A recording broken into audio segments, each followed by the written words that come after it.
प्यारे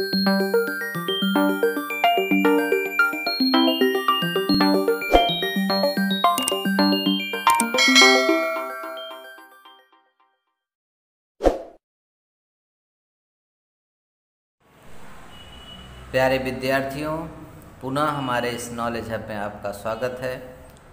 आइए आज हम कक्षा 10वीं के इतिहास विषय के चौथे पाठ भारतीय कलाओं का इतिहास इसका अध्ययन करें।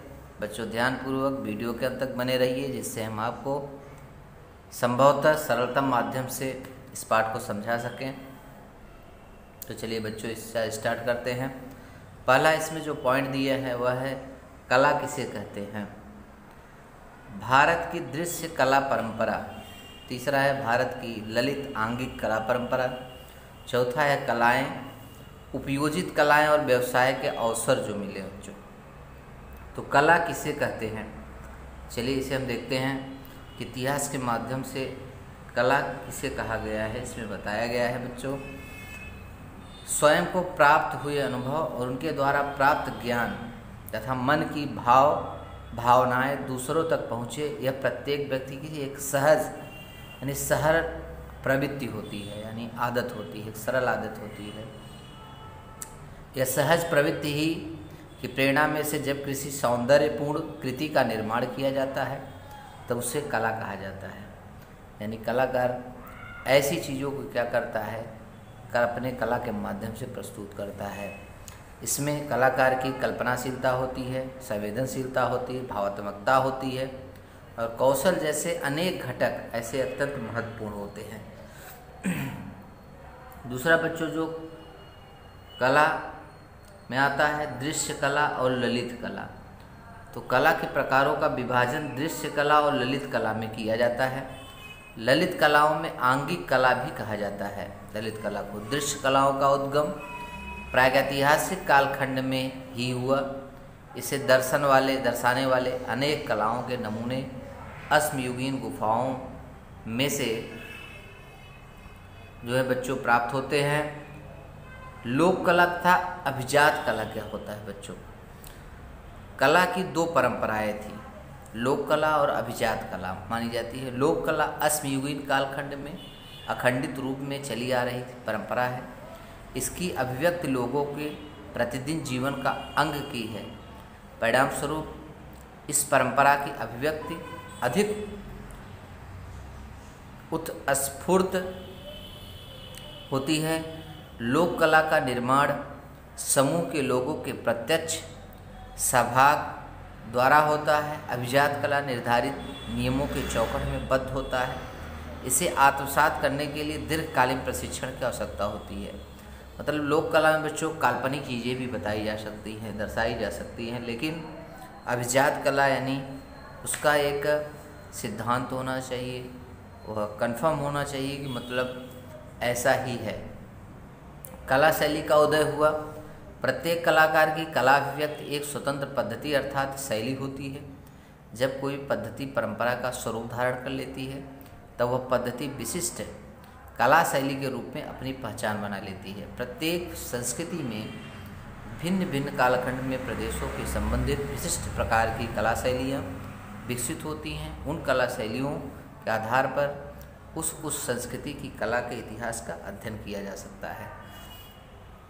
देखिए बच्चों, इस चित्र में दर्शाया गया है मराठा चित्र शैली जो है, पांडुलिपियों में भित्ति चित्र जो बनाए जाते हैं दीवालों पे। आगे दिया है, देखिए दूसरा जो है पॉइंट बच्चों, भारत की दृश्य कला परंपरा क्या है। चित्रकला और शिल्पकला समावेश होता है इसमें। चित्रकला द्विमितीय होती है, जैसे प्रकृति का चित्र, वस्तु का चित्र, व्यक्ति का चित्र, वस्तुओं का आरेखन आदि चित्र खींचे जाते हैं।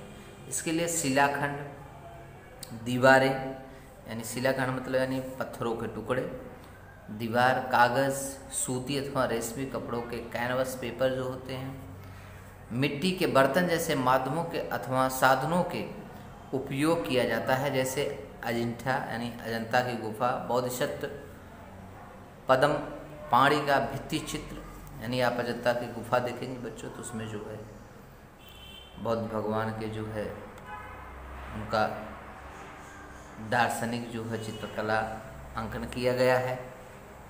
शिलाओं पर लोक चित्रकला शैली या स्फिंक्स गुफाओं की दीवारों पर बने चित्र अनेक देशों में पाए जाते हैं। भारत में मध्य प्रदेश, उत्तर प्रदेश, बिहार, उत्तराखंड, कर्नाटक, आंध्र प्रदेश और तेलंगाना राज्यों में गुफा चित्रों वाले अनेक स्थान हैं। मध्य प्रदेश में भीमबेटका स्थान पर बने गुफा चित्र प्रसिद्ध है। विश्व विरासत स्थानों में भीमबेटका के गुफा चित्रों का समावेश होता है।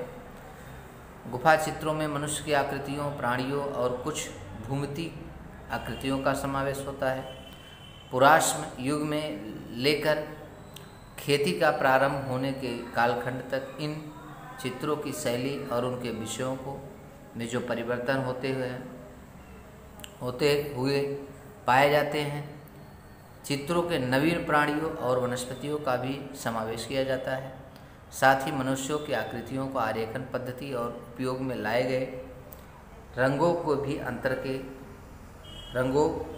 में भी अंतर आता है गया है। इन चित्रों में काला, लाल और श्वेत जैसे प्राकृतिक द्रव्यों से तैयार किए गए रंगों का उपयोग किया गया है। अलग अलग कालखंड में लोगों का उनके परिसर के विषय में उनके प्राकृतिक स्रोतों का उपयोग किया गया है।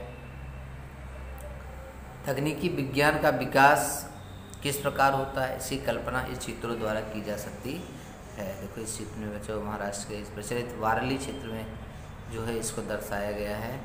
इस प्रकार से इसमें देखिए तो लोक कला चित्रकला की परंपरा गुफा चित्रों के साथ संबंध दर्शाती हैं। परिवार में संपन्न होने वाले विवाह, तीज त्योहार, अवसर, दीवारों पर चित्र बनाना, आंगन में रंगोली बनाना तथा चित्रों की सहायता से आख्यानों को व्यक्त करना, इनमें से प्रादेशिक लोक कला परंपरा में विविध चित्र शैलियाँ विकसित हुई हैं। तो बच्चों जो है आज के वीडियो में इतना ही। अगले वीडियो में अगले पार्ट में हम आपको इसके बारे में और समझाने की कोशिश करेंगे। तो आज के लिए इतना ही। ज़्यादा से ज़्यादा इस वीडियो को एक दूसरे के बीच शेयर करिए अपने मित्रों के साथ और अगले पार्ट में फिर से मिलते हैं। आज के लिए इतना ही बच्चों, धन्यवाद।